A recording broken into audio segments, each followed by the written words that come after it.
Bom, acima de tudo, ser mulher, eu acho que é um adicional. Eu acho que ser servidora, o impacto de um servidor estar à frente da pasta, podendo estar também apoiando as demandas dos servidores, é uma coisa muito importante.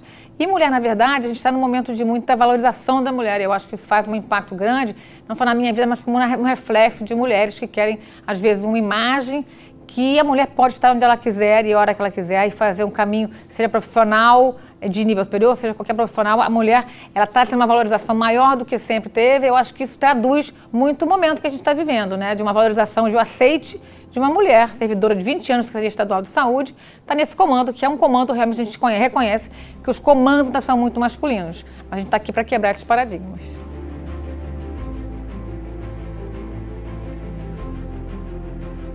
Bom, eu tenho 35 anos de formada. E aí nessa linha de cuidado que eu passei, eu comecei como cirurgiã. Então a minha vida foi muito diferente do que é hoje para o início da minha carreira. Eu fiz cirurgia geral, no lugar freio, depois eu ia entrar numa cirurgia plástica que já tinha um cirurgião acompanhando. No meio do caminho eu casei, às vezes a mulher tem disso, né? Quebra às vezes o caminho, a gente muda um pouquinho. E vi também que a parte da cirurgia, naquele momento, 1990, ainda tinha uma barreira grande para você montar uma equipe sendo mulher em qualquer estado, não é só no Rio de Janeiro. E aí eu mudei radicalmente para voltar à origem, fiz clínica médica, depois fiz geriatria.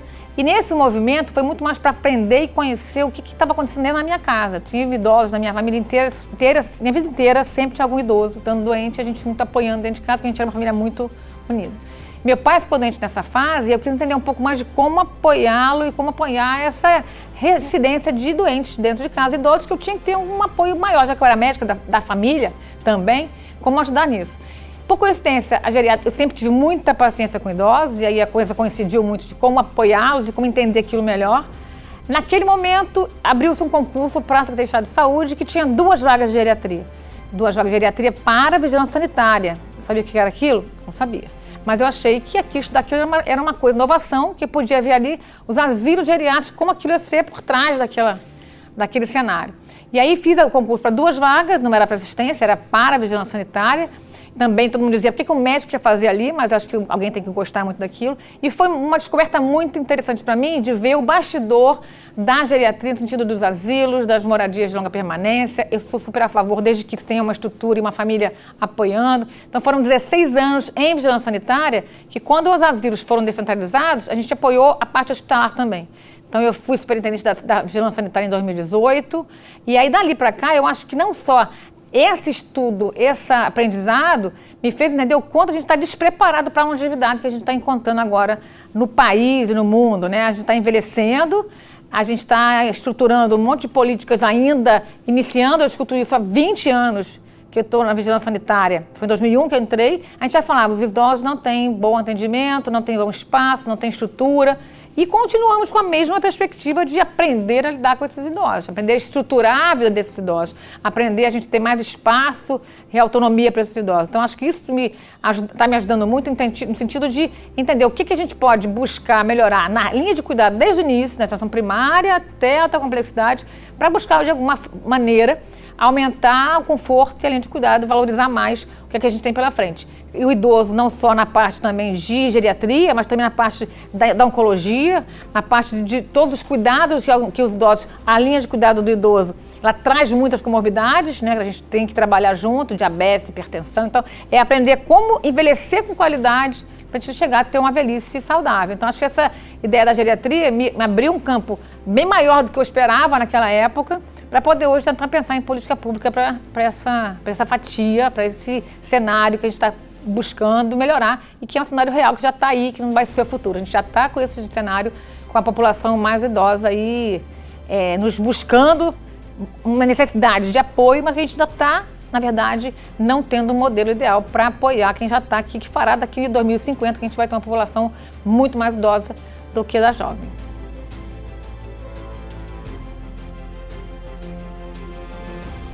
Bom, assim, acho que a gente tem alguns pontos aí que podem...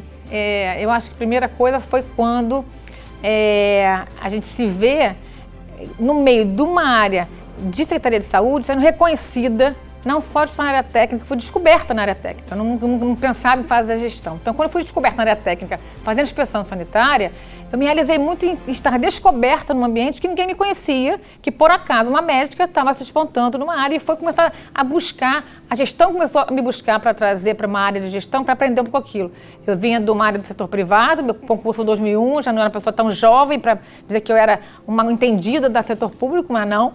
Então, naquele momento, eu comecei a aprender e ser reconhecida como uma pessoa da área técnica, sendo uma pessoa que podia ser aproveitada na gestão, foi uma área um momento de muita importância para mim, de poder trabalhar e estudar mais por aquilo que me reconheceram como um dom e não um desejo. Eu não entrei para a Secretaria de Saúde para ser secretária, para ser gestora, eu entrei para fazer a minha área técnica como eu estava desenhando.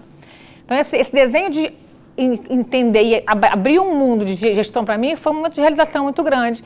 Eu acho que cada passo desse foi grande e até que chegamos na pandemia. Eu acho que a pandemia foi um marco para a gestão de qualquer pessoa. Eu estava subsecretária de Vigilância em Saúde e foi um momento que eu passei por todos esses secretários aqui. A gente sabe que a gente teve vários no estado do Rio de Janeiro, vários secretários de saúde do estado. Eu ultrapassei todos eles com uma área técnica sem ser quebrada, porque a área de vigilância era assim. E encontrar e rever que o quanto a gente foi mantido na pandemia com uma área técnica de excelência foi uma realização muito grande. Ultrapassar aquela barreira, ultrapassar aquele momento, claro que muito trabalho, com muita incerteza, mas acho que durante a pandemia foi um momento de realização profissional aqui e uma coisa especial que eu tive durante a pandemia foi o meu mestrado. Começar um mestrado dentro de uma pandemia, já com uma idade não tão jovem, e terminar o mestrado durante a pandemia, essa fase foi de muita realização, trabalho dia e noite. Tive secretários aqui, desde o Dr. Chaves, o Dr. Cristiano Criepe, o Dr. Luizinho, esses três marcaram muito a gestão da pandemia e muito apoio à área técnica. A gente é muito valorizado enquanto vigilância. Então, entrar para a gestão, enfrentar a pandemia, já ter um mestrado terminado durante a pandemia, a gente acha que foi uma realização muito grande na vida profissional de todo esse caminho que a gente percorreu de trabalho, de estudo. Eu acho que isso tudo se concretizou com a pandemia, consegui ultrapassar, manter-me aqui, depois ser secretária e ter o mestrado junto. Então, acho que a parte acadêmica, junto com isso tudo, foi de muita realização pessoal, que eu acho que a gente tem que agradecer muito de poder estar aqui até hoje, mas acho que esse trabalho todo foi muita realização para mim.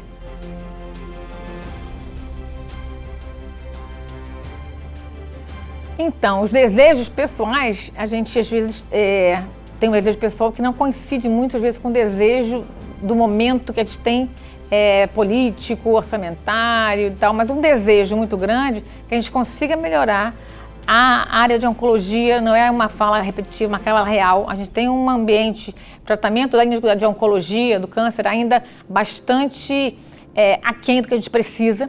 A gente teve um boom de explosão de diagnóstico, a gente ampliou muito o diagnóstico na nossa rede, com imagem baixada, com outras áreas de diagnóstico. Agora a gente não tem para onde esses pacientes diagnosticados estarem entrando e saindo com tempo hábil, de acordo com o tempo preciso que ele tem de tratamento, de diagnóstico e tratamento. Então, eu acho que um desejo, fora a da geriatria, que eu vou deixar um pouquinho como pessoal e mais como secretária, é que a linha de oncologia, que a gente consiga ampliar mais, dar mais acesso à oncologia, tentar tratar os pacientes em tempo hábil, para que eles consigam ter uma vida mais estável e com uma sobrevida com mais qualidade. Acho que o desejo é muito focado ainda na oncologia, que é uma área que a gente tem muito a trabalhar.